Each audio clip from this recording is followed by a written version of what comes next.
Good morning, my dear friends. See, Bano, in the last class, we were seeing how to design a PSC beam by using this lens method of design. Okay, so based upon this only, you will have a problem in your examination. Okay, so Bano, try to give attention now here now. So Bano, as I already said you, lens method of design is done in two parts. One is a preliminary design, and the next one is final design. Okay, so what exactly this preliminary design is, let us try to see now. Baba, in this preliminary design, we have got some thumb rules. Some thumb rules are there, or some equations which are developed. So based on those equations or based on those thumb rules, we have to fix up first the dimensions of the section. Say, take for example, there is a rectangular PSC beam now. Okay, I want to design a rectangular PSC beam. So I have to, by using some of the thumb rules given in the preliminary design, I have to first fix up how much should be the breadth, approximate it is. Okay, how much should be the depth. Okay, and how much I should apply the initial pressing force. It is also approximate. And how much should be the final pressure. It is also approximate. All these dimensions and initial pre-stress and final pre-stress are going to be decided approximately in this preliminary design by using some thumb rules or by using some equations, small equations. Okay, so now these equations you will have to remember. Okay, and I'm going to give you several equations here now, and all these equations need not be remembered. Okay, but we will try to see now in this preliminary design what those equations and how they are going to help me up. Okay, see now.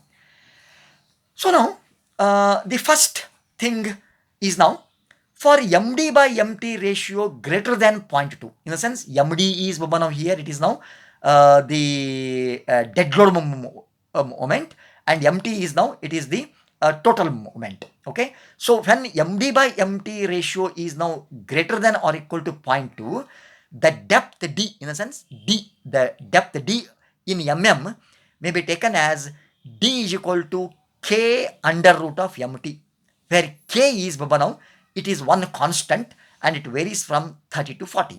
Okay, and MT is, as I have already said you, it is given by MD plus ML. It is the total moment, or MD plus ML. When you add it, it will give me MT. Okay, and here now in this equation, MT should be expressed in kilonewton meter. Okay, please remember this. This is one equation.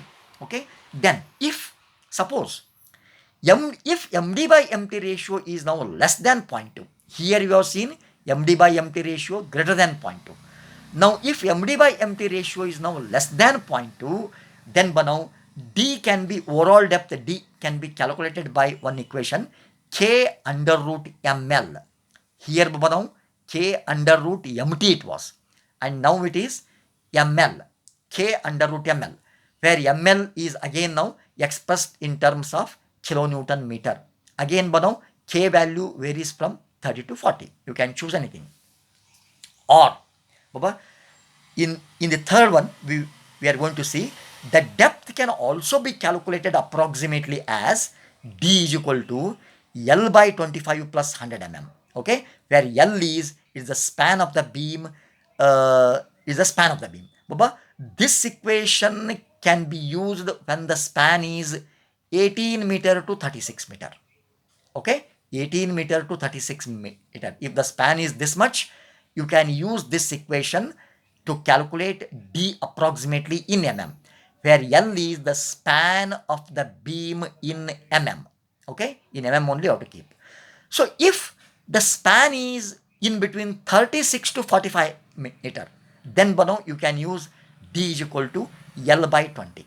Okay, so this is another hint that is given to you to fix up the overall depth. Okay, but now in general, another equation is there. In general, okay, the beam depth may be considered as varying from 1/15th to 1/20th of the span. This is another equation. 1/15th of L or 1/20th of L. This is another equation which gives you the depth. Okay. Now, suppose you are now designing a slab. Okay, the thickness of the slab may vary from L by 35 to, in sense, this equation L by 35, it is for heavy loads, and L by 55, it is for light loads. Okay. So now where L is again the span of the slab. Okay. This is another equation which you can use it if you are designing the slab. This gives you thickness of the slab.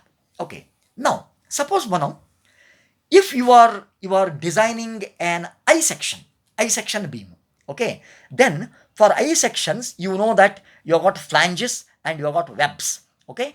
For I sections, the thickness of the web shall be adequate to accommodate the cables. Okay.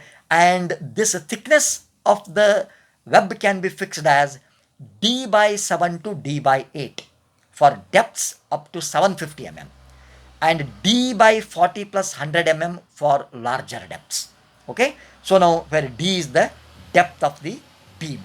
So Baba, either you can fix up the depth of the web as d by 7 to d by 8 if the depth is up to 750 mm, but if the depth is more than 750 mm, you can use this equation. Okay. And the width of the flanges may be taken as 0.6d to 0.8d for I sections. Okay. Flange means top flange and bottom flange. Okay. So 0.6d to 0.80d, you can take it for I sections, and if it is T sections, you can take it as 0.5d. Okay, sir. Now that is another important thing. Then the thickness of the flanges. Now here we have seen width of the flange. Now we shall try to see thickness of the flange. Baba, thickness of the flange, it should be, and since now it can be taken as 1/10 to 1/15 of the overall depth. 1/10 of D to 1/15 of D. Okay, this is what the thumb rule says. Okay, so this gives you approximately the thickness of the flange. Okay, and if you are using a rectangular section, okay, the width of the rectangular section may be taken as L by 30. Okay, so now all these are all the thumb rules only. Okay, in one or the other way, you have to remember these things now. Okay, see now next one, Baba, under the working load. Okay, in a sense now you can, if all you want to calculate the effective pre-stressing force, approximately again it is now. Okay, if you want to calculate the effective pre-stressing force Fe, then you have to take this as mt by 0.65d. But you know that m is given by F into A. Okay, where F is the pre-stressing force, A is the lever arm. Am I right? F into A will give me the moment, mt, total moment. Okay, so now from the same concept, okay, I am now saying that in sense of your lever arm is about 65% of the overall depth. We assume that lever arm will be around 65% of the overall depth. So now based on this concept, I am going to calculate this thing now. What now? Effective pre-stress. Effective pre-stress is given by mt divided by 0.65d. Okay, this is one thing. And again, see now, but now, and again by considering the average stress in concrete as 50% of the maximum allowable compressive stress under final condition, FCCF, Baba, area of concrete AC can be calculated like this now. Okay, see now, stress by area, force by area will give me the stress. Am I right now? This is the basic concept. Force by area will give me the stress. Am I right now? So Fe is the effective pre-stress force divided by area of concrete. F by AC will give me 0.5 times FCCF. Baba, based on this equation, I can calculate the area of concrete required. Area of concrete required is, if you cross multiply and if you rearrange it, AC is Fe divided by 0.5 FCCF. Okay, so now by using this equation, you can easily calculate area of concrete required in the final condition.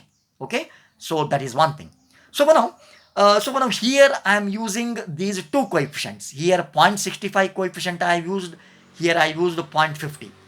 By using these approximately, I can make approximately this preliminary design.